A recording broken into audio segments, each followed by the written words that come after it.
आरक्षण का जो हक बाबा साहब ने दलित, पिछड़ों और आदिवासियों को दिया, कांग्रेस और इंडिया अलायंस वाले उसे मजहब के आधार पर मुसलमानों को देना चाहते थे.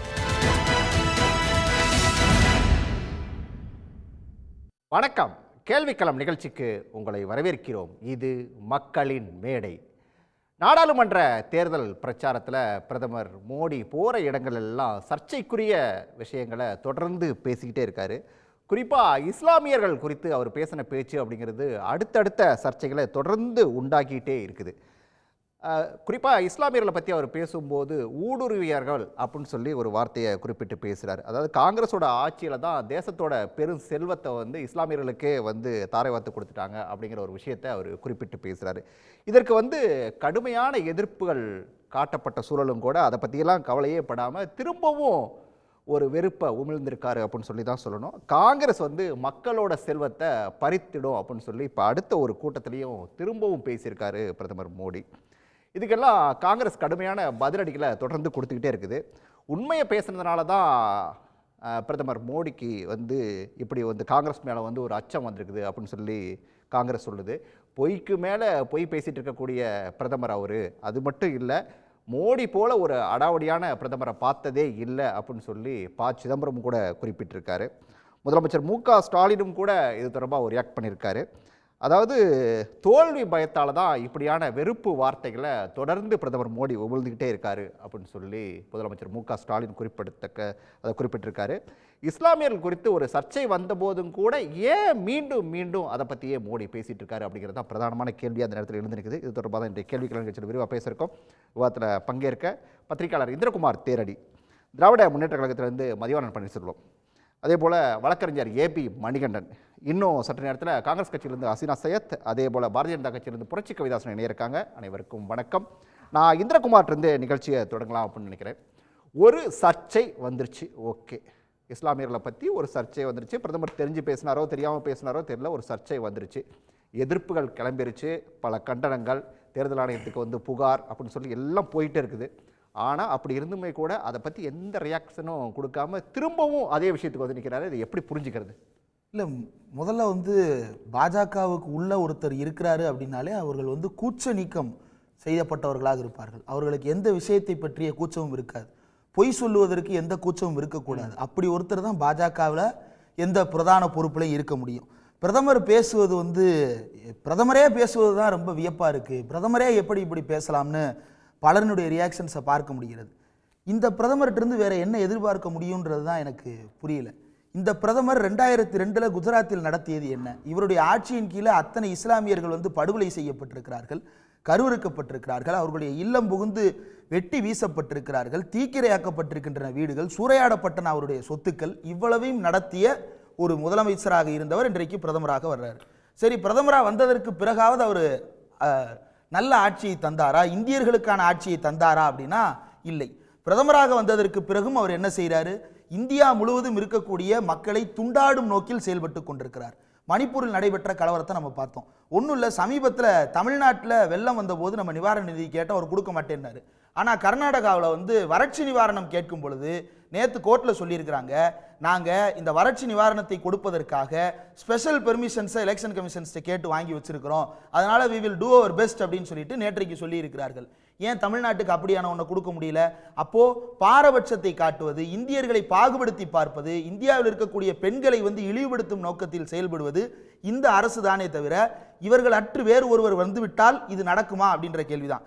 இப்போ காங்கிரஸினுடைய மேனிஃபெஸ்டோ எடுத்து பார்த்தோம்னா, காங்கிரஸ் மேனிஃபெஸ்டோவில் எந்த இடத்திலும் இன வெறுப்பை தூண்டும் வகையிலோ அல்லது இன்னாருக்குத்தான் தருவேன் இன்னாருக்கு தரமாட்டேன் அப்படின்னோ எந்த இடத்திலும் இல்லை. கார்ப்பரேட் முதலாளித்துவ வர்க்கத்தையே ஒழித்து விடுவேன்னு காங்கிரஸ் சொல்லிருச்சா? இல்லையே. காங்கிரஸ் கார்ப்பரேட்டுகளுக்கு வரியை உரிய விதத்தில் போடுங்கள்னு சொல்லுகிறது. அதனுடைய தேர்தல் அறிக்கையில் என்ன குறிப்பிட்டிருக்கிறாங்க? வளம் என்பது 1% மக்கள்கிட்ட 70% மக்களுடைய வளம் குவிந்து கிடக்கிறது அப்படின்னு சொல்றாங்க. இதை சொன்னா உடனே அவன்கிட்ட அப்ப புடிங்கி கொடுக்க போறியான்னு கேட்கிறாரு. உலகம் முழுக்க இருக்கக்கூடிய எல்லா நாடுகளையும் இன்கம் டிஸ்பாரிட்டி அப்படின்ற சர்வே எடுக்கப்படுகிறது. எதனால? சாமானியனும் சர்வ அதிகாரம் பொருந்திய ஒருத்தனும் எவ்வளவு சம்பாத்தியத்தில் வேறுபாடு இருக்கிறது, எத்தனை சாமானியர்கள் இப்படியும் எத்தனை சர்வ அதிகாரம் பொருந்தியர்கள் உயர்ந்த நிலையிலும் இருக்கிறார்கள் அப்படின்றத வேறுபடுத்தி பார்ப்பதன் மூலமாகத்தான் அவர்களுக்கு நலத்திட்டங்களை கொடுக்க முடியும். இவர் இன்னைக்கு விமர்சனம் பண்றாரு இல்லையா, வீடு புகுந்து உங்கள்கிட்ட எல்லாத்தையும் சர்வே எடுக்க போறாங்க, கழுத்துல காதுல கிடக்கிற எல்லாத்தையும் சர்வே எடுக்க போறாங்கன்னு. அப்படி எடுக்கப்பட்ட சர்வே தான் 2011 சோஷியோ எக்கனாமிக் காஸ்ட் சென்சஸ். அது வெறுமன சென்சஸ் அல்ல, சோஷியோ எக்கனாமிக் காஸ்ட் சென்சஸ். அந்த சோஷியோ எக்கனாமிக் காஸ்ட் சென்சஸ்ல ஒருத்தருக்கு சொந்த வீடு இருக்கா, அப்படி வீடு இருந்தால் அது எத்தனை ஸ்கொயர் ஃபீட்டு, வாடகை வீட்டில் இருக்கிறாங்களா, அதில் எத்தனை ரூம் இருக்கு, அவங்க அதுக்கு எவ்வளோ வாடகை கட்டுறாங்க, அவங்க வீட்டில் சிலிண்டர் இருக்கா, வாஷிங் மிஷின் இருக்கா, அல்லது ஃப்ரிட்ஜ் இருக்குதா, ஃபேன் இருக்குதா, அடிப்படை வசதிகள் எல்லாம் இருக்கிறதா, அவர்களுக்கு இன்னும் என்னென்ன வசதிகள் தேவைன்னு சொல்லி செய்வதற்காக அந்த சர்வே எடுக்கப்பட்டது.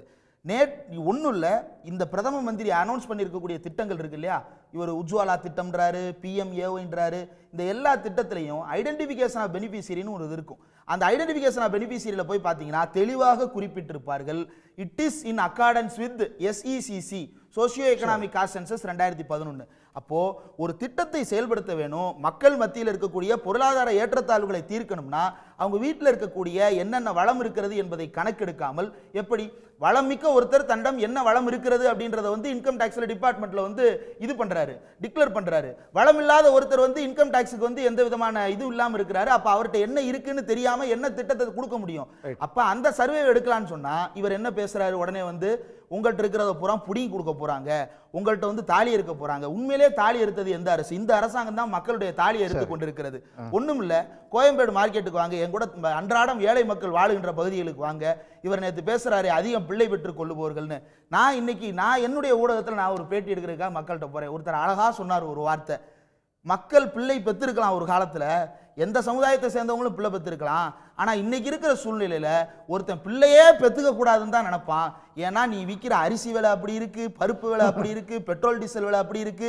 இப்படிப்பட்ட ஒரு சூழ்நிலையில நாம வாழ்றதே வாழ்க்கையான்னு கேள்வி இருக்கிற நேரத்துல மக்கள் இன்னும் பிள்ளையை பெற்றுக்கிறாங்கன்னு இவர் சொல்றத யாரும் நம்புவதற்கு தயாராக இல்லை.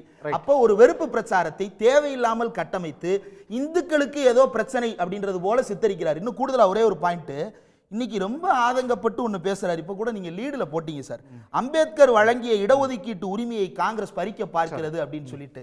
நான் சேலஞ்ச் பண்றேன், தமிழ்நாடு நடத்திய எந்த இடஒதுக்கீடு வழக்கிலாவது இந்த ஒன்றிய அரசு தமிழ்நாடு செய்வது சரி என்று வாதிட்டு இருக்கிறதா? இல்லை. தமிழ்நாடு ஏன் இதை கொடுக்கிறது அப்படின்னு தான் கேள்வி எழுப்பி இருக்கிறாங்க. அதை விட்டு இவர் அம்பேத்கரை பத்தி பேசுறாரு. அம்பேத்கர் என்ன சொன்னாரு? பட்டியல் சமூக மக்களுக்கு அவர்களுக்கு உரிய பிரதிநிதித்துவத்தின் அடிப்படையில், அவர்களுடைய மக்கள் தொகையின் அடிப்படையில் காலத்திற்கு ஏற்றார் போல இடஒதுக்கீட்டை அதிகரித்து கொடுக்கணும்ன்றது தானே இந்தியாவில் இருக்கக்கூடிய எல்லாரும் சொல்றது, சமூக நீதியை பின்பற்றும் எல்லாரும் சொல்றது. அதை அதிகரித்து இருக்கிறாரா இவரு? ஓபிசி ரிசர்வேஷன் பேசுறாரு. அது அடுத்தடுத்து பேசலாம், வந்துடுறேன், நம்ம தொடர்ந்து பேசலாம். மணிகண்டன் நான் கேட்கணும். மணிகண்டன், அதாவது ஒரு குறிப்பிட்ட மதத்தை, அதாவது குறிப்பா இஸ்லாமியர்கள் மேல ஏன் இவ்வளோ ஒரு வெறுப்பை உமிழ்றாரு பிரதமர்? எப்படி பாக்குறீங்க அதை நீங்க? சன் நியூஸ் நேயர்களுக்கு வணக்கம். ராஜா தமிழ்நாட்டில இருந்து அரசியலை கத்துக்கிறாருன்னு நினைக்கிறேன். 2014 தான் அவர் தேசிய அரசியலுக்கு வந்தார் நினைக்கிறேன். நரேந்திர மோடி குஜராத் மாநில அரசியலிருந்து தேசிய அரசியலுக்கு வந்தார். ஆனால் அவர் எல்லாத்துக்குமே நம்பர் 1 இருக்கிற தமிழ்நாட்டில் இருந்து தான் தன்னுடைய அரசியல் பாடங்கள் எல்லாம் கற்றுக்கிட்டார்னு நினைக்கிறேன். இங்கே இருந்தார் முதலமைச்சர், முன்னாள் முதல்வர் கருணாநிதி அவர்கள். அவர் சொன்னார், ஹிந்து என்றால் திருடன், ராமன் எந்த இன்ஜினியரிங் காலேஜில் படித்தான் அப்படின்னு எப்படி ஒரு குறிப்பிட்ட மதத்தை குறிப்பிட்டு கொச்சைப்படுத்தி பேசினாரோ அதை தன்னுடைய ஆதாரமா எடுத்துக்கிட்டு அவருக்கு யார் குறிப்பிட்டாங்க, யார் அப்படி குறிப்பிட்டாங்க அதான் கேட்கறாங்க. கொடுத்துட்டு பேசுங்க ஐயா. இந்து என்றால் திருடன் என்று எங்கு குறிப்பிடப்பட்டிருக்கிறது? பேசுறத கேக்குறல்ல. ஹிந்து நீங்க பொய் சொல்லும் போது அதை மறுக்க வேண்டிய உரிமை எனக்கு இருக்குல்ல. கல்வன் என்று தான் நான் சொன்னேன். சார் டிபேட்ல உட்கார்ந்து கேக்குறதுக்கு பொய் எல்லாம் கேட்க முடியாது. எல்லா பேப்பர்லயும் தினமணில இருந்து, தினமலர்ல இருந்து, தினகரன்ல இருந்து எல்லா பேப்பர்லயும் வந்திருந்தது. போய் படிங்க. அமைதியா இருங்க. அடுத்து ஒரு பேசுறப்ப முதல்ல பொறுமை காக்கணும். நீங்க பெரிய அறிஞரா பேசுறீங்கல்ல, நான் கேட்டுட்டு இருக்கேன்ல, நான் பேசுறப்ப குறுக்கிடாதீங்க. அதனால இங்க இருந்தா எடுத்துருப்பாரு நான் நினைக்கிறேங்க. ரெண்டாவது என்ன அப்படின்னு பாத்தீங்கன்னா, 2002 நினைவுங்க, NDC நேஷனல் டெவலப்மெண்ட் கவுன்சில்ல அன்றைய பிரதமராக இருந்த மன்மோகன் சிங் அவர்கள் என்ன பேசினார்னா, நாட்டின் வளங்களில் சிறுபான்மையினருக்கே முன்னுரிமை அப்படின்னு ஒரு பிரதமராக இருக்கிறவர். அதாவது நாட்டினுடைய வளர்ச்சியில நாங்கள் சிறுபான்மையினருக்கு முன்னுரிமை தருவோம் அப்படின்னு சொன்னால் அது நிச்சயமா தவறு கிடையாது. ஏன்னா சிறுபான்மையினர் அப்படிங்கிறவங்க அவங்கள உயர்த்த வேண்டும், அவங்கள அடுத்தடுத்த நிலைமைக்கு கொண்டு வரணுங்கிறது மாற்று கருத்து இல்லை.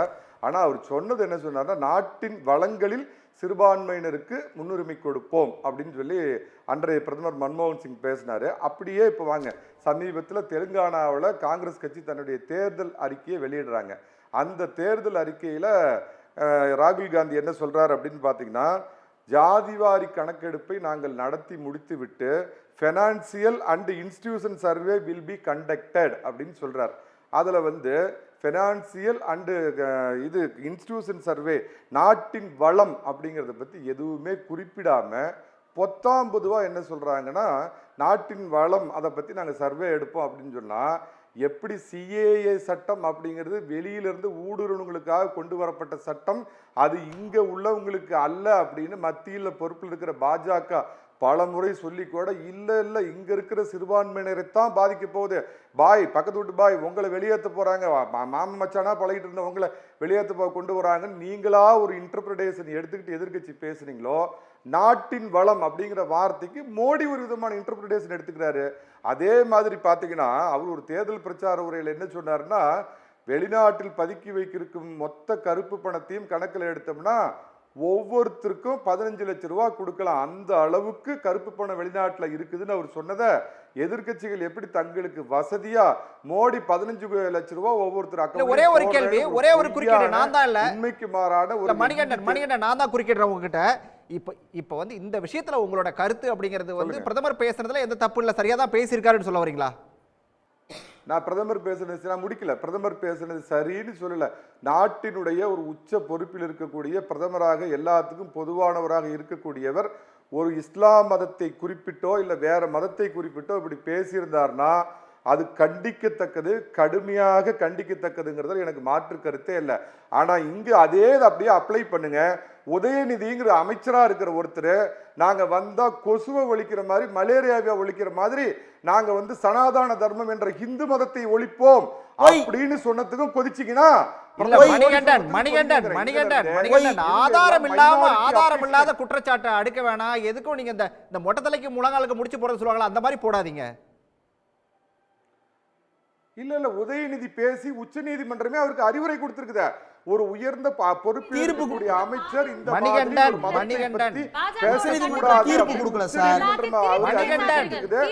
சென்னை உயர் அறிவுறுத்த ஆரம்பிச்சிட்டாங்க, 2 பேரும் கச்சேரி ஆரம்பிச்சிட்டாங்க. உயர் நீதிமன்றம்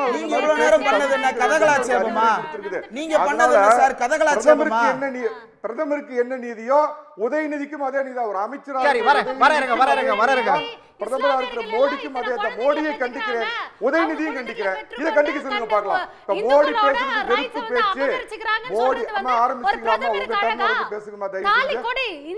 மோடி ஒரு நாட்டினுடைய பிரதமர், ஒரு நாட்டினுடைய பிரதமர் இவ்வாறு பேசியது எப்படி கண்டிக்கத்தக்கதோ, தமிழ்நாட்டினுடைய ஒரு அமைச்சராக இருக்கக்கூடிய ஒரு நபர் பேசுவதும் மணிகண்டன் நீங்க டாபிக்கை திசை திருப்பாதீங்க, நீங்க டாபிக்கை திசை திருப்ப வேண்டாம். வரேங்க. அசீனா குறுக்கிடுறாங்க. அசீனா வந்திருக்காங்க. அசீனா சையத் வணக்கம்.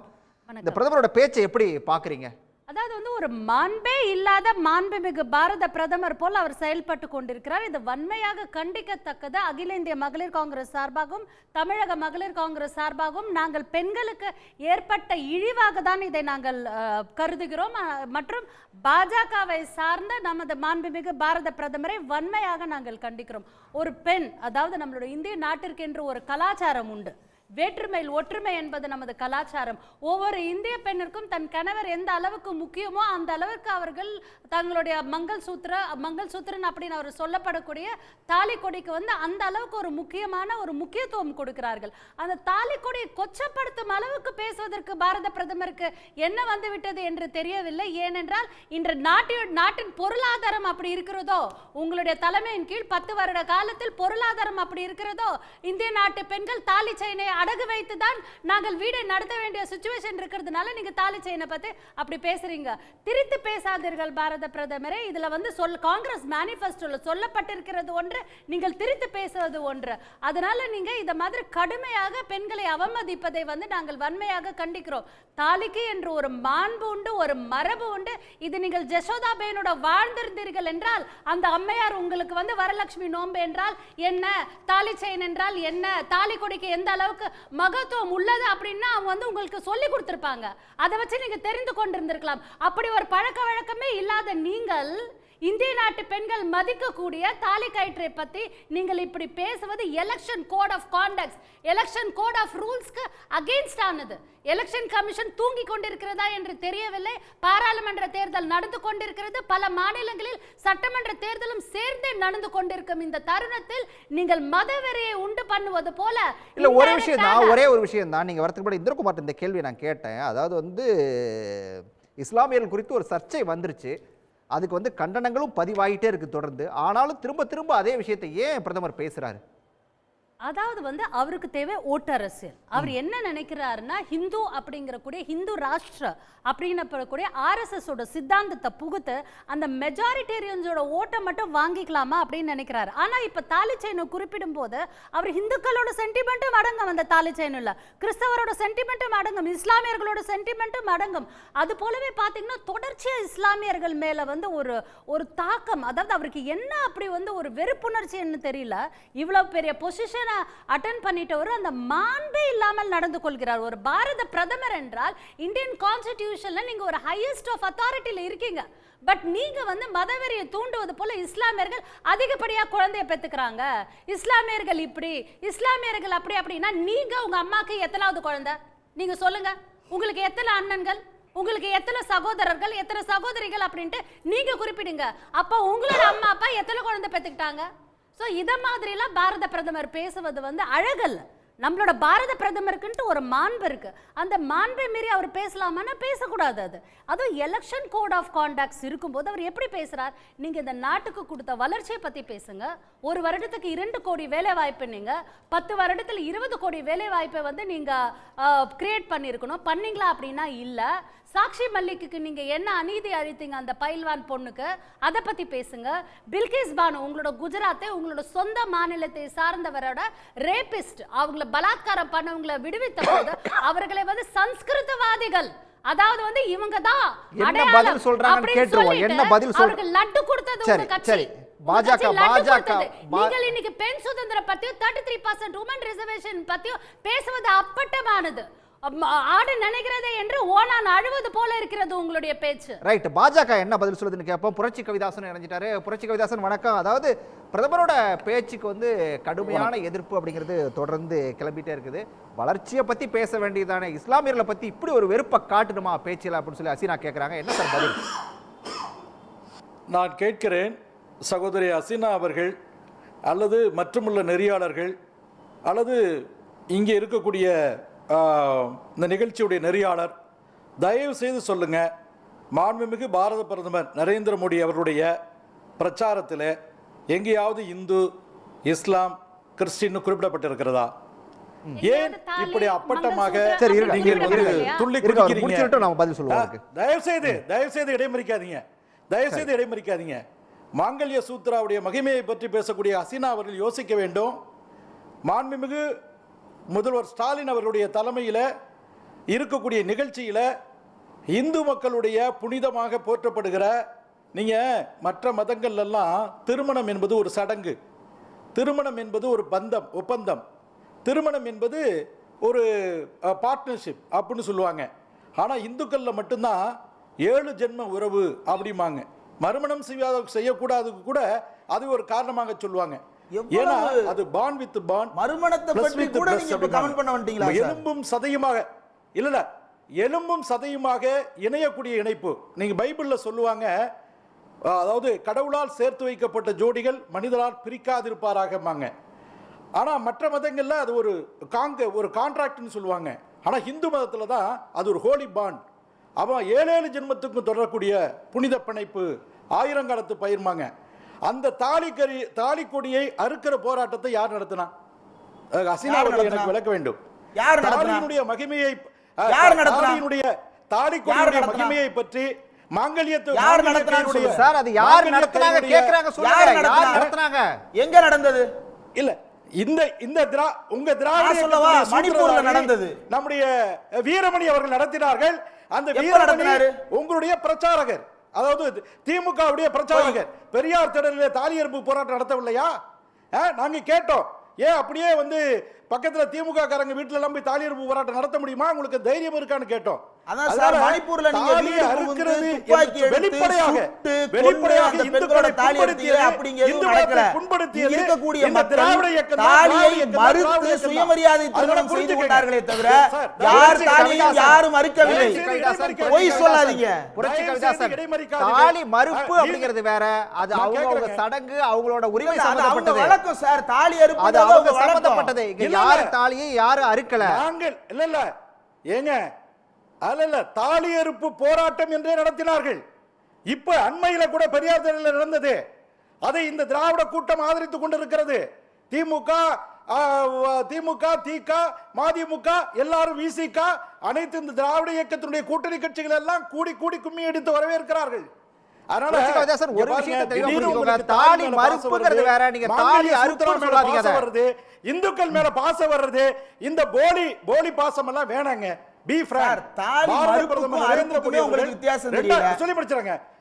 தமிழ்நாட்டுல சுயமரியாதை திருமண சட்டம் இருக்கிறது. அந்த சட்டத்தின்படி தாலி மறுத்து திருமணம் செய்ய உரிமை இருக்கிறது. திருமணம் செய்து கொண்டவர்கள் சுயமரியாதை சட்ட அங்கீகாரம் இருக்கிறது.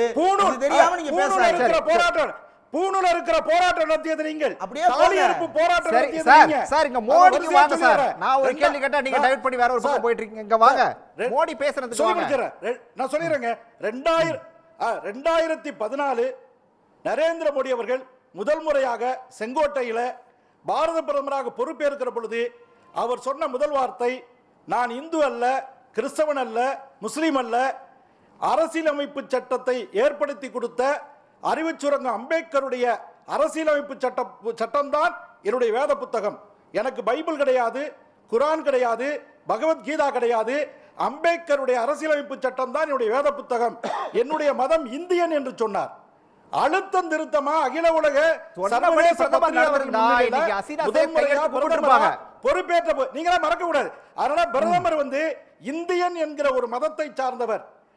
அது இஸ்லாம், கிறிஸ்டின், முஸ்லீம், ஜெயின், சீக்கு அதெல்லாம் வரவே வராதுங்க.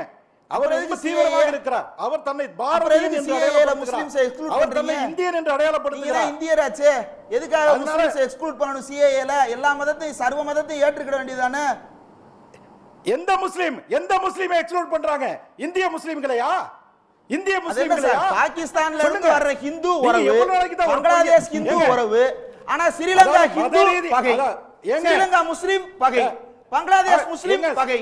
அது என்ன? அப்ப நீங்க வந்து மனுஷனா பார்க்கல. இல்ல மனுஷனா பார்க்காதவங்க எப்படி சார் அரசியல் சட்டத்தை இருக்க முடியும்? மனுஷனா பாருங்க. நீங்க மனுஷனாவே பார்க்கலையே சார். ஆமா, நீங்க தான் மனுஷனா பாக்குறீங்களா?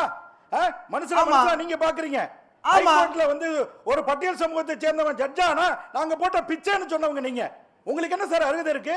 உங்களுக்கு என்ன தகுதி இருக்கு? மனுஷனாவை பாக்குறீங்க? சொல்லுங்க. சிஜேஐ நாங்க என்ன எஸ்சிகளான கேட்ட ஒரு சிஜேஐ அவர் கதறாரு, எனக்கு எதிராக கட்சியை உருவி இருக்கிறார்கள். அவர் பேர் சந்திரசூட். அதனால தயவு செய்து நீங்கள் வந்து லா ஆஃப் இன்டர்பிரேஷன் ஒன்னு இருக்குங்க. ஒரு சட்ட சார்ந்த ஒரு விஷயத்தை எப்படி பொருள் கொள்ள வேண்டும் அப்படிங்கிறதுக்கு மே பிரஸ்யூம், சல் பிரஸ்யூம் அப்படின்னு ஒரு சட்ட கோட்பாடு இருக்கு. அதனால முஸ்லிம் பர்சனல் போர்ட் லா பிரகாரம் இஸ்லாமியர்கள் எப்படி இந்த நாட்டுல வாழணும்ன்ற லா இருக்கு. ரைட் டு யூனியன் இருக்கு, ரைட் டு எஜுகேஷன் இருக்கு, all are equal before law இருக்கு. All are equal before law இருக்கு. பர்சனல் போர்ட் லா பத்தி பேசணும். அதுல சிஏ எங்க வருது அப்படிங்கறத பத்தி நீங்க தெளிவுபடுத்தணும். உங்களுக்கு முஸ்லிமை குறிச்சாங்க. தயவுசெய்து ஏன் இப்படி பண்றீங்க? இஸ்லாமியருடைய இதயத்துல நஞ்சம் கலக்காதீங்க. சகோதரி ஹசீனா அவர்களே, இஸ்லாமியருடைய இதயத்துல நஞ்சம் கலக்காதீங்க. நான் வந்து உங்களை ஒரு பாரத மாதாவுடைய பௌத்திரியாகத்தான் பார்க்கிறேன். உங்களை வந்து இந்திய தாயினுடைய பிள்ளையாகத்தான் பார்க்கிறோம். நீங்க இஸ்லாமியா பார்க்கறீங்க? நீங்க இஸ்லாமிய பாக்குறீங்க? நாங்க ஹசீனா சையது பேர் மாதிரி இருக்கலாம், அவங்களுடைய பேர் இந்தியாவுல இருக்கிறது என்று சொல்றோம். அதெல்லாம் சரி புரிஞ்சுக்கங்க. ஒரே நேரத்துல எல்லாரும் பேச கேட்காதே. கோணத்தை மாத்திக்கங்க. நீங்களே சார் அவரே ரொம்ப பேசிட்டாரு. எல்லாம் மஞ்சளாகத்தான் தெரியும். சரி ஓகே யாரு மஞ்ச கண்ணாடி யாரு பச்சை கண்ணாடி பேசிடலாம். வரேன் எல்லாம் கிடையாது. அப்படியே நீங்க நினைச்சுக்காதீங்க. கருப்பு அப்படிலாம் கண்ணாடி நினைச்சுக்காதீங்க. போட்டுருக்கீங்க. ஒட்டுமொத்த ஒட்டுமொத்த இஸ்லாமியுடைய கூட்டு பிரதிநிதி கண்ணாடி நீங்க போட்டுருக்கீங்க. கிடையாது. இந்திய You நாட்டு have no மக்களோட local கஷ்டமே standing to உங்களுக்கு smoke. தெரியல. சரி. அவ்வளவுதான். all குருட்டு வர கண்ணாடி புரட்சி கவிதா சார் வர போட்டுருக்கீங்க. பேசலாம், இருங்க, தொடர்ந்து பேசலாம். கூட்டர்கள் நீங்கள். இன்னும் மதிவாணன் ரொம்ப நேரமா இருக்காரு. மதிவாணன் முதலமைச்சர் ஒரு விஷயத்தை குறிப்பிட்டு நீங்க குறுக்க வராதீங்க. ரைட் வர பேசலாம், தொடர்ந்து நீங்க பேசலாம் புரட்சி கவிதா நினைக்கிறதெல்லாம் சார். பேசிட்டு இருப்பீங்களா? மதிவாணன் முதலமைச்சர் ஒரு விஷயத்தை குறிப்பிட்டிருக்காரு. அதாவது தோல்வி நீங்க பயத்தால நினைக்கிறத தான் பேசும்போது- பிரதமர் வந்து இப்படி தொடர்ந்து வெறுப்புகளை உமிழ்ந்துகிட்டே இருக்காரு அப்படின்னு சொல்லி, அதுதான் காரணமா இல்ல இவங்க குறிப்பிடுற மாதிரி வேற ஏதாவது காரணங்களா? இல்லை, தலைவர் தளபதி சொன்னது வந்து 100% உண்மையான ஒரு வார்த்தை. அதை நான் சொல்லிட்டு இவங்க பேசின எல்லாத்துக்கும் நான் பதில் சொல்லணும். தயவு செஞ்சு ஒரு 5 நிமிஷம் யாரும் குறுக்கிட்டு பேசாமல் இருந்தால் எல்லாருக்கும் நல்லது. ஏன் சொல்கிறேன்னா, அவர் சேலம் மணிகன் என்ன சொல்கிறாரு, தலைவர் கலைஞர் வந்து ஒரு வார்த்தை சொன்னாருன்னு சொல்கிறாரு. முதல்ல சேலம் மணிகண்டன் போய் கிருஷ்ண புராணத்தை முதல்ல அவர் படிக்கணும். அதில் கண்ணனை பற்றி சொல்லும்போது என்ன சொல்கிறாங்கன்னா, உள்ளங்கவர்ந்த கல்வன் என்ற ஒரு வார்த்தை கிருஷ்ண புராணத்தை இருக்குது. இதை தான் தலைவர் கலைஞர் என்ன சொல்கிறாருன்னா 24/10/2002 ஒரு பொதுக்கூட்ட மேடையில் சொல்கிறாரு கண்ணனை பற்றி பேசும்போது உள்ளம் கவர்ந்த கல்வன் சொல்லி. இது வந்து 2006 கோர்ட்டில் கேஸாக வரும்போது அன்னைக்கே தலைவர் கலைஞர் வந்து தெளிவாக அதுக்கு அஃபிடவிட் தாக்கல் பண்ணியிருக்காரு. தெரியலனா தயவு செஞ்சு போய் படிச்சுட்டு வாட்ஸ்அப்பில் வந்து பார்த்துட்டு வந்து வாந்தி எடுக்கக்கூடாதுன்னு முதல்ல அவருக்கு சொல்கிறேன். இதுதான் அவருக்கு சொல்லணும்னு நினச்ச கருத்து. அதே மாதிரி சனாதனத்தை பற்றி பேசினார். சனாதனத்தை பற்றி நம்ம பல மேடையில் பேசியாச்சு. முதல்ல சனாதனம் என்னன்றதை, சன்மதங்கள் என்னன்றதை பல மேடையில் நம்ம பேசியிருக்கோம். சைவம், வைணவம், சாத்தம், கௌமாரம், கணபாத்தியம், சவரன்ற இந்த 6 மதம் தான் சன்மதம். அந்த சன்மதம் தான் வெள்ளைக்காரவங்களுக்கு இந்து மதம் பேர் கொடுத்துருக்காங்க. சனாதனத்தை யாரும் இங்கே எதிர்க்கல, இந்து மதத்தை யாரும் எதிர்க்கல. இந்து மதத்தில் இருக்கிற குளறுபடிகளை தான் நாங்கள் எதிர்க்கிறோன்றது பல மேடையில் நாங்கள் சொல்லியிருக்கோம். தயவு செய்து 2 காதையும் திறந்து வச்சு இதை உள்வாங்கினீங்கன்னா ரொம்ப நல்லது. இதெல்லாம் தெரிஞ்சுக்கிட்டு வந்து பொதுவெளியில் பேசினா ரொம்ப சந்தோஷம். அதே மாதிரி இவங்க இன்னொரு விஷயம் இவர் என்ன சொல்கிறாருன்னா, நீங்கள் இந்து, முஸ்லீம், கிறிஸ்டினை பற்றி ஏதாவது ஒரு மேடையில் பிரதமர் அவர்கள் பேசினாருன்னா புரட்சி கவிதாசன் பேசினார். நாங்கள் என்ன சொல்கிறோன்னா, இந்த நிமிஷம் வரைக்கும் இந்த பிரதமர் எப்படி நடந்துக்கிறாருன்றது எல்லாருக்குமே வெளிப்படையாக தெரியும். குஜராத் கலவரத்தை யாரும் மறந்துருக்க மாட்டாங்க. அதில் கைது பண்ணப்பட்ட ஒரு காவல்துறை அதிகாரி என்ன சொன்னார்ன்றதை யாரும் மறந்துருக்க மாட்டோம். எல்லாம் இன்னைக்கு பொதுவெளியில் இருக்கு. அதனால இந்த 20 வருஷம் ஸ்டோரியெல்லாம் நான் திரும்ப பேச ஆசைப்படலை. நீங்கள் 2024க்கு வாங்க. இன்னைக்கு பிரதமர் என்ன சொல்லி 2014 ஆட்சிக்கு வந்தார், நாங்கள் வளர்ச்சியை கொடுப்போம்னு சொன்னார். வளர்ச்சி இல்லை. 2019 உங்களை காப்பாற்றுறதுக்கு ஒரு குண்டுவெடிப்பு நடத்தி அந்த குண்டுவெடிப்பில் ஆதாயத்தை தேடி நீங்கள் 2019 ஆட்சிக்கு வந்துட்டீங்க. இப்போ 2024 நீங்கள் பெருசாக நம்பின ராமர் கோயிலை பற்றி ரொம்ப கற்பனையிலையாக வாழ்ந்து அது கை கொடுக்கணும்னு நம்பினீங்க. அது இப்போ கை கொடுக்கல. இப்போ கர்நாடகாவில் போயிட்டு என்ன பண்ணீங்க, ஓட்டு போட்டுட்டு கோஷம் போட சொன்னீங்க. ஆஞ்சநேயர் அங்கே கவுத்துட்டாரு. இப்போ 2024 என்ன பண்ணுறீங்க, ஓட்டு போட்டுட்டு ராமர் பேரை சொல்ல வரீங்க. இப்போ ராமர் வந்து உங்களை கவுக்க போறாரு. முதல்ல ராமருக்கும் உங்களுக்கும் என்ன சம்பந்தன்றதே எங்களுக்கு தெரியல. ராமருக்கு எப்படி நீங்க காப்பி ரைட்ஸ் வாங்கினீங்கன்றதுலாம் தெரியல. இதுக்கெல்லாம் நீங்க எப்படி உரிமை கொண்டாடுறீங்கன்றது எங்களுக்கு தெரியல. இது மக்கள் வந்து முடிவு பண்ணுவாங்க. நாங்க அந்த கருத்துக்குள்ள போக விரும்பல. அதுக்கு அடுத்தது வந்து மோடி பேசுற ஒவ்வொருத்தரும் சார், பிஜேபி, ஆர்எஸ்எஸ் இவங்க பேசுற அத்தனையும் மோடியில இருந்து, அமித்ஷால இருந்து, பிரக்யா தாகூர்ல இருந்து, பர்வேஸ் சாஹிப்ல இருந்து, ரமேஷ் பித்தூரில இருந்து, மனோகர் லால் கட்டாரில் இருந்து, கடைசியா யோகி ஆதித்யநாத்தில் இருந்து 80க்கு 20க்கும் சொல்லி தான் நீங்கள் தேர்தலையே சந்திச்சிங்க. யாரும் வளர்ச்சியை சொல்லி தேர்தலை சந்திக்கல. ஏன்னா உங்களால் வளர்ச்சின்னு சொல்லி பேச முடியாது. என்ன வளர்ச்சி கொடுத்தீங்க? 72 ரூபாய்க்கு வித்த பெட்ரோலை 100 ரூபாய்க்கு விற்கிறீங்க. 58 ரூபாய்க்கு வித்த டீசலை 92 ரூபாய்க்கு விற்கிறீங்க. 450 ரூபாய்க்கு வித்த கேஸை 1000 ரூபாய்க்கு விற்கிறீங்க. இதுதான் நீங்கள் கொடுத்த வளர்ச்சி. இந்த நாட்டுக்கு ஆட்சிக்கு வரும்போது 55 லட்சம் கோடி கடன், இன்னைக்கு 158 லட்சம் கோடி கடன். உங்க நண்பர்களுக்கு மட்டும் ஒரு 35 லட்சம் கோடியை வந்து வாரா கடன்ல இருந்து தள்ளுபடி பண்ணி வச்சிருக்கீங்க. அது எப்படின்னா 25 லட்சம் கோடி வாரா கடன், 10 லட்சம் கோடி கார்பரேட் டாக்ஸ் தள்ளுபடி பண்ணி அதுல வந்து வருஷத்துக்கு வந்து 1 லட்சம் கோடி இந்திய அரசுக்கு வர வேண்டிய காசை தள்ளுபடி பண்ணி வச்சிருக்கீங்க. இப்படி உங்களுடைய டெவலப்மெண்ட் இவ்வளவுதான். ஏழைகளுக்கு நீங்க மட்டும் நல்லது செஞ்சிருந்தீங்கன்னு வச்சீங்களா, இன்னைக்கு இந்த மாதிரி பேச வேண்டிய அவசியம் இல்லை. ஏழையை பற்றி 10 வருஷம் இந்த மோடி எந்த இடத்துலையும் கவலைப்பட்டது கிடையாது. அதனால தான் தோல்வி பயத்தோட உச்சத்தில் எங்கே போய் நிற்கிறீங்கன்னா, மத ரீதியாக வெளிப்படையாக சொல்கிற வெள்ளக்காரம் யூஸ் பண்ண இந்த ஆயுதத்தை நீங்கள் இப்போ யூஸ் பண்ணுறீங்க. இன்னைக்கு இந்த பிரித்தாளும் சூழ்ச்சின்னு ஒன்று இருக்குது பார்த்தீங்களா, மத ரீதியாக அந்த நாட்டை பிளவுபடுத்தணும்னு நினைக்கிறீங்க பார்த்தீங்களா, ஏன்னா அதுக்கு காரணம் அவர்தான் உங்ககிட்ட கேட்கிறாரா? சாதனை இல்ல. தயவு செஞ்சு நீங்க பேசும்போது நான் குறுக்கிடல, நீங்க இதே மாதிரி அமைதியா இருங்க, உங்க டர்ன் வரும்போது பேசுங்க. நீங்க அபத்தமா உளர்னீங்க, எல்லாத்துக்கும் நான் அமைதியா இருந்தேன். அதனால இன்னும் 2 விஷயத்தை நான் சொல்லி போறேன். இந்த தாலி அறுப்பு போராட்டத்தை பத்தி பேசுனீங்க, தயவு செஞ்சு தாலிக்குன்னு ஒரு முக்கியத்துவம் நீங்க கொடுக்கறதா இருந்தா, பாவம் குஜராத்ல ஒரு அம்மா வெயிட் பண்ணிட்டு இருக்காங்க, அந்த அம்மாவுடைய நிலைமை என்னன்றது தயவு செஞ்சு தனிப்பட்ட தாக்குதல் வேண்டாம், தனிப்பட்ட தாக்குதல் வேண்டாம், தனிப்பட்ட தாக்குதல் வேண்டாம், அனுமதிக்க முடியாது. நான் சொல்லல, நீங்க தான் தாலி அறுப்பு போராட்டத்தை பத்தி பேசுறீங்க. நாங்க பேசணுமா? நாங்க எங்கயாவது யாரையா தனிப்பட்டு தாக்கணுமா? யார் பேசினா? பிரதமர் பேசினாரு, மோடி பேசினாரு, அதுக்கு சப்போர்ட் பண்ணி புரட்சி கவிதாசன் பேசினாரு. அப்போ அவர் அதை ரிஃப்ளெக்ட ஏத்துதா ஒன்றும் வேற வழி கிடையாது. முதல்ல அங்க போயிட்டு கவலைப்படுங்க. அதே மாதிரி இந்த நீதிபதியை பத்தி பேசினாரு, நாங்க பேசணும்னு சொன்னாருன்றாங்க. சரி, 10 வருஷத்துல உச்ச நீதிமன்றமா இருக்கட்டும், இல்ல எந்த மாநில உயர் நீதிமன்றமா இருக்கட்டும், ஏதாவது ஒரு ஜட்ஜ்மெண்ட்டை நீங்க மதிச்சிங்கன்றதுக்கு ஒரே ஒரு ஆதாரபூர்வமா ஒரு தகவல் உங்களால் சொல்ல முடியுமா?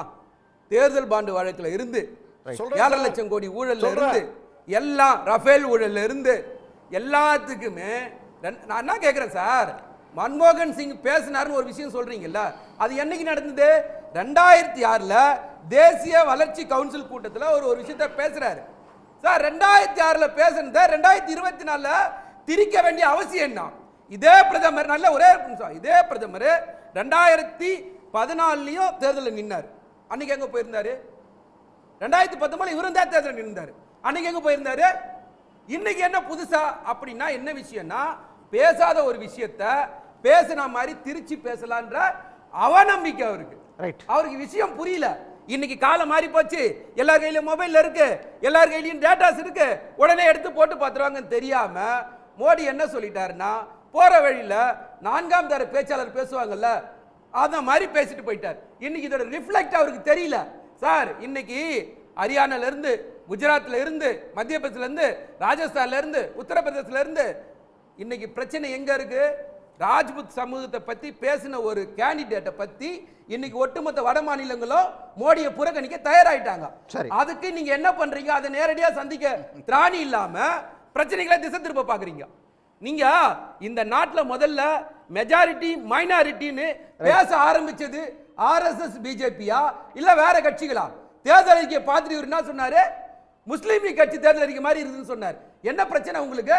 தேர்தல் அறிக்கையால சந்திக்க அது என்ன ஒரு கட்சியோட ஒப்பிட்டு பேசுறது என்ன? அப்ப உங்க நோக்கம் ஏதாவது ஒரு வகையில சாதனை சொல்லி ஓட்டு கேட்க முடியாது சார். எல்லா வகையிலும் தோத்துட்டார் சார். பொருளாதாரத்துல தோல்வி, எல்லையில தோல்வி, வேலை வாய்ப்பு கொடுக்கல. ஆண்டுக்கு 2 கோடி பேருக்கு வேலை கொடுப்பேன்னு சொல்லிட்டு 20 கோடி பேருக்கு வேலை கொடுக்கணும், யாருக்கும் கொடுக்கல. கவர்மெண்ட் ஆபீஸ்ல இன்னைக்கு 30 லட்சம் வேக்கன்ட் கிடைக்குது, அதை நிரப்பல, எந்த வேலையும் செய்யல. 10 வருஷம் காலத்தை ஓட்டிட்டு இன்னைக்கு வந்து தேர்தலை சந்திக்கிறீங்க. அப்ப உங்க பிரச்சனை என்ன? பிரச்சனையில சாதனைகள் சொல்ல முடியல. என்னென்ன வகையில மக்களை பிளவுபடுத்த முடியுமோ எல்லா வகையிலும் நான் சொல்றது. அதாவது பேசலாம் அடுத்து பேசலாம். இந்திரகுமார் அடுத்தடுத்து வெறுப்பு பேச்சு, தேர்தல் ஆணையத்தில் போய் வந்து கம்ப்ளைண்ட்டும் கொடுக்குறாங்க, கம்ப்ளைண்ட் போயிட்டே இருக்குது. ஆனாலும் ஒரு சுதந்திரம் இல்லாத இந்த போக்கை எப்படி பார்க்கறது? ஆணையத்தோட சுதந்திரம் இல்லாத போக்கை எப்படி பார்க்கறது? ஆணையம் சுதந்திரம் இல்லாமல் இருக்கிறதா அல்லது அவர்களுக்கு கட்டுப்பட்டு அவர்களுக்கு இணக்கமாக இருக்கிறதா அப்படின்ற கேள்வி வருகிறது. ஏன்னா ஆணையம் சுதந்திரம் இல்லாமல் இருத்தல் அப்படின்றதுல ஒரு விஷயம் இதற்கு முன்னாடி நடந்தது.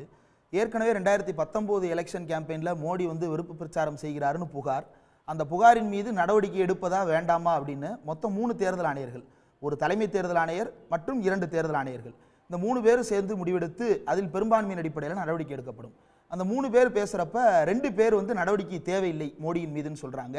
ஒருத்தர் வந்து மோடியின் மீது நடவடிக்கை எடுக்க வேண்டும்னு சொல்கிறாரு. பெரும்பான்மையின் அடிப்படையில் நடவடிக்கை எடுக்க வேண்டாம்னு முடிவு எடுக்கப்படுகிறது. அந்த முடிவு அப்படியே இருக்கட்டும். அசோக் லவாசான்றவர் தான் அந்த டிசன்ட் எழுதின நீதிபதி. அவர் என்ன சொல்றாரு, எழுதின தேர்தல் ஆணையர், அவர் என்ன சொல்றாரு, நீங்க வந்து உங்க பெரும்பான்மை முடிவே வச்சுக்கோங்க, ஆனா நான் அதுக்கு மறுப்பு தெரிவிச்சேன்றத பதிவு பண்ணிட்டு வெளியிடுங்க. பொதுவாக கோர்ட்ல வந்து 5 நீதிபதிகள் அமர்வு தீர்ப்பு தருதுன்னா 3 நீதிபதி ஆதரவா 2 நீதிபதி எதிர்ப்பா தீர்ப்பு தர்றாங்கன்னா எதிர்ப்பு தீர்ப்பும் வெளிவரும். ஆனா தேர்தல் ஆணையம் சுதந்திரம், எப்படி சுப்ரீம் கோர்ட் வந்து தன்னிச்சையான அமைப்போ, நீதிமன்றம் எப்படி தன்னிச்சையான அமைப்போ, அதே போல தேர்தல் ஆணையம் தன்னிச்சையான அமைப்பு. அப்ப அந்த அமைப்பு என்ன செய்யணும், எது டிசன்ட் எது வந்து அக்சென்ட்ன்றத முடிவு செய்து வெளியே சொல்லணும். மாறாக அவருடைய அந்த குறிப்பே வந்து வெளியிட முடியாதுன்னு மறுத்தாங்க. அதன் காரணமாக அவர் வெளியே போனாரு. வெளியே போயிட்டு இப்போ ஐசியன் டெவலப்மெண்ட் பேங்க்ல வேலையில் இருக்கிறார். அப்போ அவர் வெளியே போனதுக்கு இப்ப காரணம் என்ன? ஆணையத்தோட மௌனத்துக்கு நம்ம என்ன காரணமா எடுத்துக்கிறது? இல்ல, இதுதான் இதனுடைய நீட்சி தான். அப்போது இருந்த ஆணையர்களை நியமித்தது கேபினெட். ஆனா இப்போது இருக்கிற ஆணையர்களை நேரடியா பிரதம மந்திரியே நியமிக்கிறார்.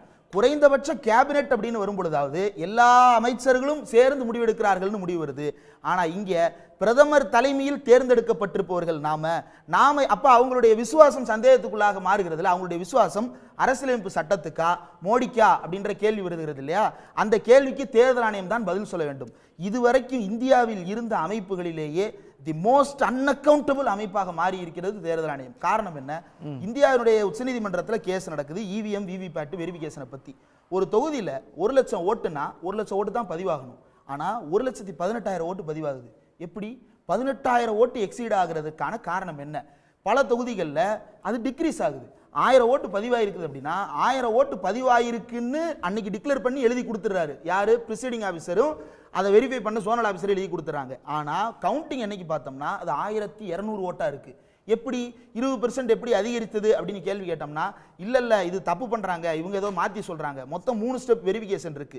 முதல்ல உள்ள போனவனே நம்ம நோட்ல கையெழுத்து போடுவோம். இரண்டாவது அந்த பட்டனை பிரஸ் பண்ணுவோம். மூணாவது விவிபேட்ன்ற மிஷின்ல சீட்டு வரும். இந்த மூணும் ஒத்து போகணுமா இல்லையா? ஒத்து போகவில்லை. அவரே கேக்குறாரு அவரோட கேக்குறாரு. மூணுடைய கவுண்டும் ஒத்து வரவில்லை. ஒத்து வரவில்லை என்று ஏன் அப்படின்னு கேட்டோம்னா தேர்தல் ஆணையம் இல்ல அவங்க தப்பா சொல்றாங்க, சரி சரியான கணக்கை நீ சொல்லுப்பா அப்படின்னா இல்ல எங்களுடைய இன்ஜினியர்ஸ் அந்த சரியெல்லாம் அந்த தப்பெல்லாம் வந்து சரி பண்ணிட்டாங்க அப்படின்னு சொல்றாங்க. இப்படி உண்மைக்கு புறம்பாகவும் மக்களுக்கு வெளிப்படைத்தன்மை இல்லாமலும் இந்த தேர்தல் ஆணையம் நடந்து கொண்டிருக்கிறது. தேர்தல் ஆணையத்துக்கு 5 வருஷத்துல இருக்கிற ஒரே வேலை எலெக்ஷன் நடத்துறது மட்டும்தான். 5 வருஷத்துல ஒரே வேலையை வச்சுக்கிட்டு உட்கார்ந்து இருக்கிற ஒரு ஆணையத்தால மக்களை வெரிஃபை பண்ண வேண்டிய வேலையை கூட ஒழுங்கா பார்க்க முடியல. பூத்துல கம்ப்ளைண்ட், ஒவ்வொரு பூத்லயும் 20 பேர்ல இருந்து 160 பேர் மிஸ்ஸிங் பர்சன்ஸ் இருக்காங்கன்னு பூத் லெவல்ல கம்ப்ளைண்ட்ஸ். என்ன திமுக காரரும் கம்ப்ளைண்ட் பண்றாரு, அதிமுக காரரும் கம்ப்ளைண்ட் பண்றாரு. தேர்தல் ஆணையம் மக்கள் எந்த அளவுக்கு என்ரோல் பண்ணி இருக்காங்க, மக்கள் மத்தியில் அந்த என்ரோல்மெண்ட் ப்ராசஸ் எந்த அளவுக்கு கொண்டு போய் சேர்த்து இருக்கிறோம், வீடு வீடுக்கு கணக்கு எடுத்துக்கிட்டு இருந்தாங்க. சரி, அவங்க வேலை என்ன? 5 வருஷத்துக்கு எலெக்ஷன் நடத்துறதானே. ஒரு தடவை நடத்துற எலெக்ஷனுக்கு வீடு வீடுக்கு போய் சர்வே நடத்த என்ன கேடு? அப்படி எலெக்ஷன் சர்வே நடத்த முடியாத இந்த தேர்தல் ஆணையத்துக்கு எலெக்ஷன் நடத்துவதற்கே என்ன அருகதை இருக்குன்னு தான் அடுத்து உச்சநீதிமன்றத்தில் கேஸ் போட வேண்டியது இருக்குது. மோடி பேசி இருக்கக்கூடிய இது எல்லாமே பல மல்டிபிள் லேயர்ஸ் ஆஃப் அஃபென்சஸ். ஒன்னு ஐபிசி அஃபென்ஸ், அவர் மதத்திற்கு இடையில பிரிவினையை தூண்டும் வகையில, மக்கள் மத்தியில் அமைதியை குலைக்கும் வகையில, சிதைக்கும் வகையில நடைபெறுகிறது அப்படின்றது வந்து ஐபிசி அஃபென்ஸ். இரண்டாவது RPI 1951 representation of people act 1951 படி அவர் பேசியதற்கு 3 ஆண்டுகள் குறைந்தபட்சம் 5 ஆண்டுகள் அதிகபட்சம் தண்டனை கொடுக்கப்பட வேண்டும். ஆனா இந்த வழக்க தேர்தல் ஆணையம் எடுத்துக்கிடுமான்னு நேத்து ஒரு பத்திரிகையாளர் கேள்வி கேட்கிறாரு. கேள்வி கேட்டா மைக் அவர்கிட்ட கொடுங்க அப்படின்னு சொல்றாரு. கேட்ட கேள்விக்கு பதில் என்ன? உங்களுடைய வேலை என்ன? பத்திரிகையாளருக்கு பதில் சொல்றதுக்கு தான் அவ்வளவு பேரையும் கூட்டி உட்கார வச்சிருக்கீங்க. அதை பரிசீலனை செய்வோம், அதை எடுத்துக்கிறோம், எடுக்கல இல்ல கம்ப்ளைண்ட் இப்படி வந்திருக்கு இப்படி வரல ஏதாவது ஒன்று சொல்லணும்ல. எதுவுமே சொல்லாம மைக் அடுத்தவங்கள்ட்ட கொடுன்னு சொல்றாருன்னா இந்த தேர்தல் ஆணையருடைய நடத்தையின் மீது நம்பிக்கையின்மை ஏற்பட்டிருக்கிறது இந்தியாவின் மக்களுக்கு. அதை தீர்த்து வைக்க வேண்டிய பொறுப்பு தேர்தல் ஆணையத்துக்கு இருக்கிறது. ஆனா தேர்தல் ஆணையம் குரங்கு பொம்மைகளை போல கண்ணையும் வாயையும் காதுகளையும் மூடிக்கொண்டு மௌனமாக இருக்கிறார்கள். எப்படி 10 ஆண்டுகள் மோடி கள்ள மௌனம் சாதித்து இந்தியாவே தீக்கிரையாக்கி மௌனத்துக்கு காரணம் என்ன அப்படின்னு சொல்லி நம்ம பேசுவோம். அதுக்கு முன்னாடி இன்றைய விவாதம் தொடர்பாக நேயர்கள் முன்னாடி ஒரு கேள்வியை முன் வச்சிருந்தோம். இஸ்லாமியர்களுக்கு நாட்டின் வளங்களை கொடுக்கும் காங்கிரசின் திட்டம் பற்றிய உண்மையை பேசியதால் எதிர்க்கட்சிகள் அச்சமடைந்திருப்பதாக பிரதமர் மோடியோட குற்றச்சாட்டு. இது வந்து பிரச்சனைகளை திசை திருப்ப அப்படின்னு சொல்லி இது வந்து 55% பேரும், இந்துக்களுடைய ஆதரவை பெறுவதற்காக அப்படின்னு சொல்லி 39% பேரும், எதிரணியோடைய அதை ஒற்றுமையை குலைக்க அப்படின்னு சொல்லி 6% பேர் குறிப்பிட்டிருக்காங்க. பிரதமர் மோடியோட பேச்சு இந்த பிரச்சனையை திசை திருப்ப அப்படின்னு சொல்லி 55% பேர் குறிப்பிட்டிருக்காங்க. மணிகண்டன், உங்ககிட்ட தான் இதை எப்படி பார்க்குறீங்க? அதாவது இந்த பிரச்சனையை திசை திருப்பறதுக்காக தான் பிரதமர் இப்படி பேசியிருக்காரா அப்படிங்கிறது ஒன்று. இன்னொன்று, இந்த தேர்தல் ஆணையத்தோட இந்த நடவடிக்கையை இந்த விஷயங்களை எப்படி பார்க்குறீங்க? அந்த மௌனத்தை எப்படி பார்க்குறீங்க? ராஜா, நான் ஒன்று சொல்லிடுறேன்.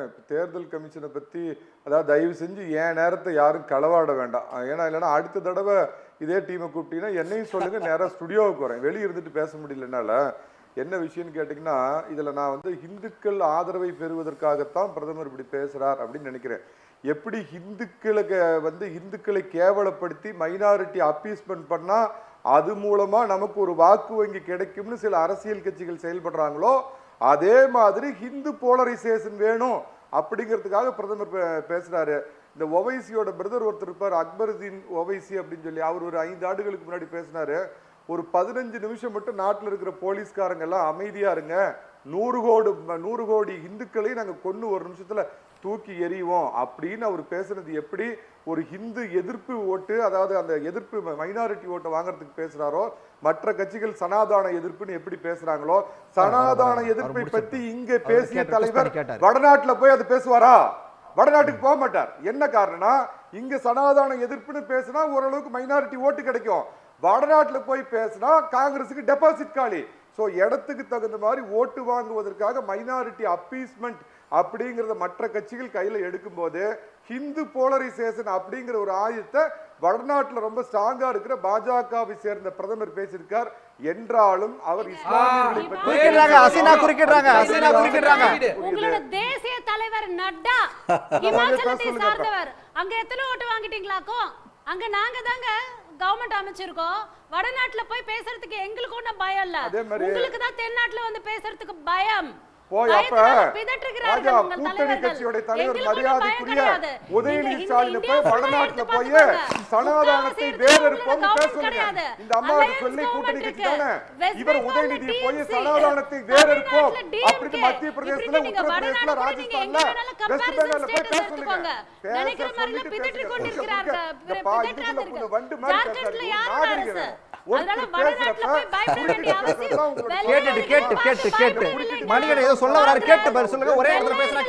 பயப்படவில்லை காங்கிரஸ், கொள்ளையர்களான பாஜகவை பார்த்து நாங்கள் ஏன் பயப்பட வேண்டும்?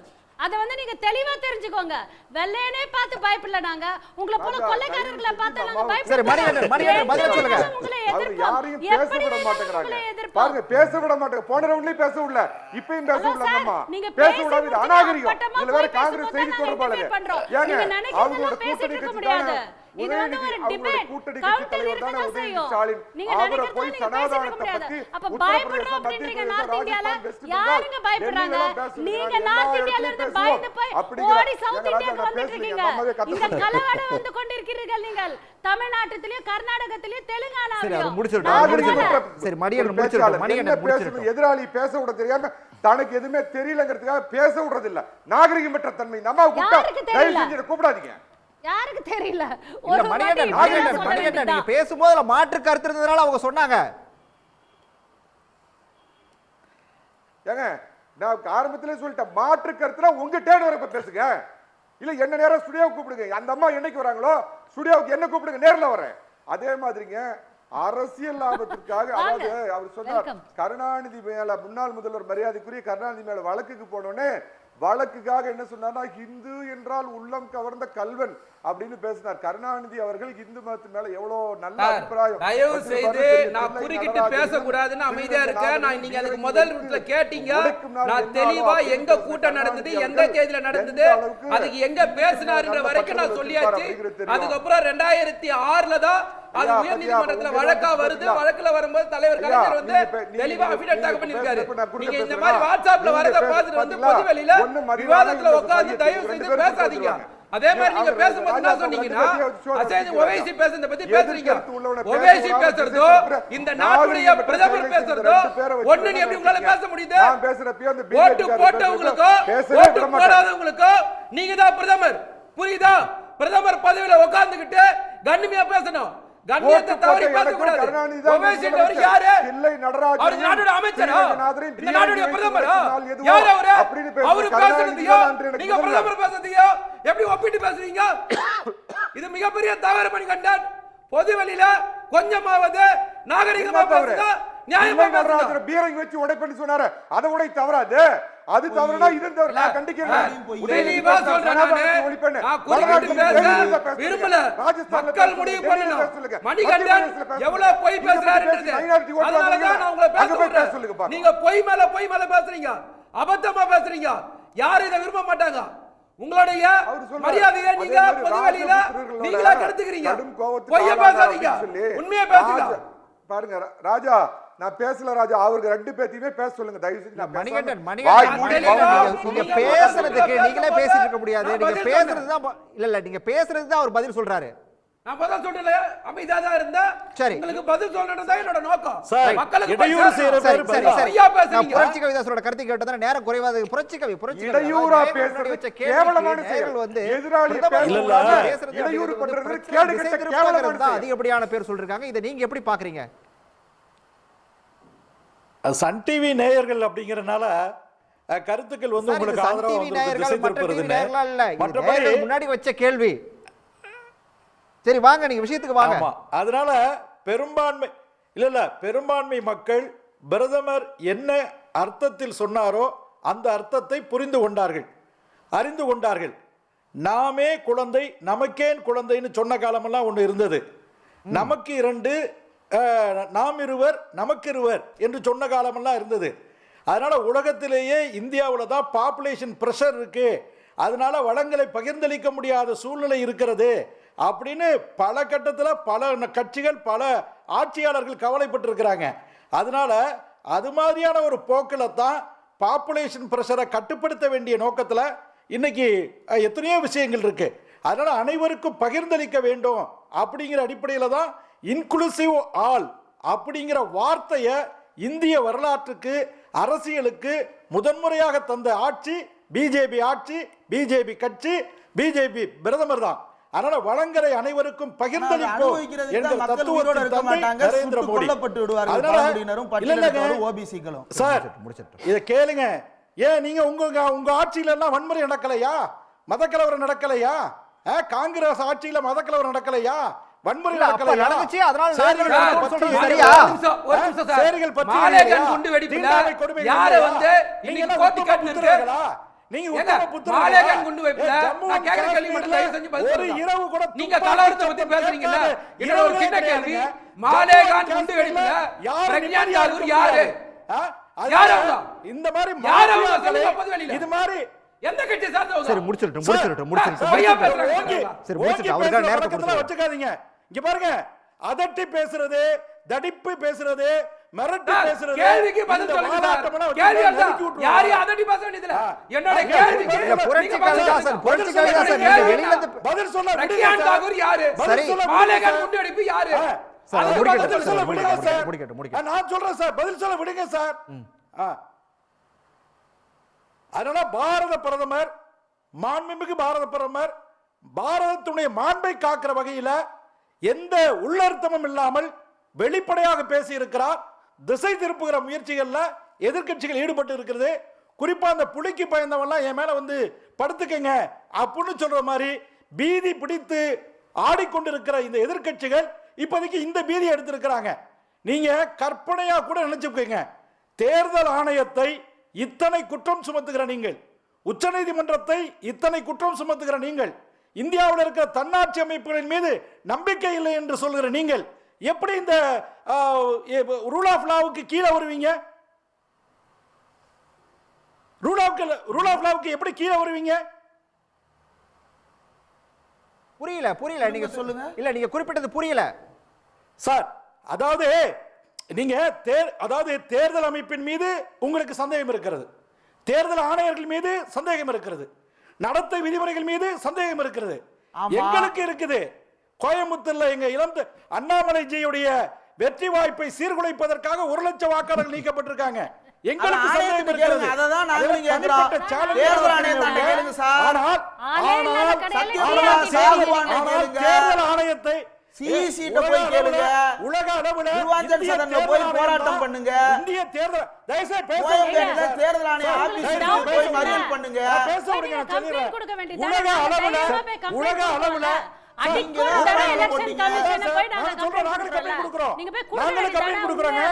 உலக அளவுல அதிகபட்சமான வாக்காளர்களிடம் வன்முறையற்ற தேர்தலை நடத்துகிற மகத்தான அமைப்பு இந்திய தேர்தல் ஆணையம்.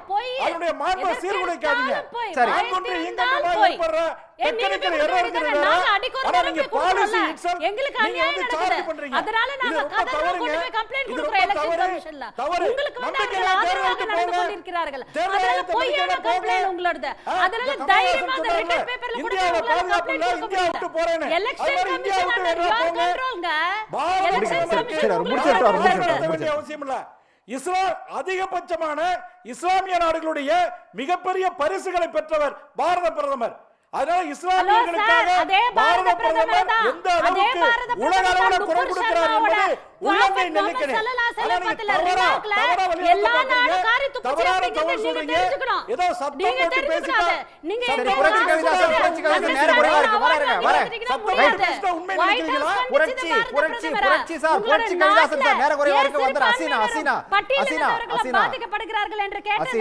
அவர் சொன்னது ஒரே ஒரு விஷயம் தான், உள்ளது உள்ளபடி வெளிப்படையா பேசியிருக்காரு பிரதமர். அதுக்கு நீங்க தான் கண்ணு காது மூக்கெல்லாம் வச்சு நீங்க ஒரு உள்ள தகர்ப்பிக்கிறீங்க அப்படின்றாரு. ஏங்க பாரத பிரதமருக்கு எத்தனை பிரதர்ஸ் அண்ட் சிஸ்டர்ஸ்ங்க? 6 குழந்தைல ஒரு 3வது குழந்தை. இவர் வந்து இஸ்லாமியர்கள் குழந்தை பெற்றுக் கொள்வதை பத்தி பேசலாமா? நீங்க உங்க அப்பா அம்மாக்கு நீங்க இஸ்லாமியர் எங்க சொன்னாங்க? பட் இதெல்லாம் சொல்லுங்க. இஸ்லாமியர் வார்த்தை இஸ்லாமியர்ங்கற வார்த்தை பயன்படுத்துறாரா? இன்டர்ஃபியர் பண்ண முடியுமா? பர்சனல் திங்ஸ் எல்லாம் இஸ்லாமியர்ங்கற வார்த்தை பயன்படுத்துறாரா? இஸ்லாமியர்கள் தான் அதிகமா குழந்தை இஸ்லாமியர்ங்கற வார்த்தை பயன்படுத்துறாங்களா? நீங்க அபத்தமா நீங்க சொல்றீங்க. இது பியூர்லி கண்டெம்ப்ட்ங்க. பியூர்லி கண்டெம்ப்ட்ங்க. இது டிஃபமேஷன்ங்க. இது டிஃபமேஷன்ங்க. இது டிஃபமேஷன்ங்க. இது punishable offence. Misrepresentation. Punishable offence. விளைவிக்கிறதுக்கு காசு கிடைக்கலன்ட்டு அங்க தாலி இருக்கிற பெண்களை பத்தி பேசுறதுக்கு உங்களுக்கு நம்மளோட பாரத எல்லையை காப்பாற்றிக் கொண்டிருக்கிற ராணுவ வீரர்களோட மனைவிகள் மணிப்பூரில் தாலி உங்கள் பாரத பிரதமருக்கு கவலை உங்கள் கட்சியை சார்ந்தவங்க நாட்டுல என்னடா வளர்ச்சி செய்தோம் அப்படின்னு சொல்லுங்க. கோவில கட்டிட்டாங்க.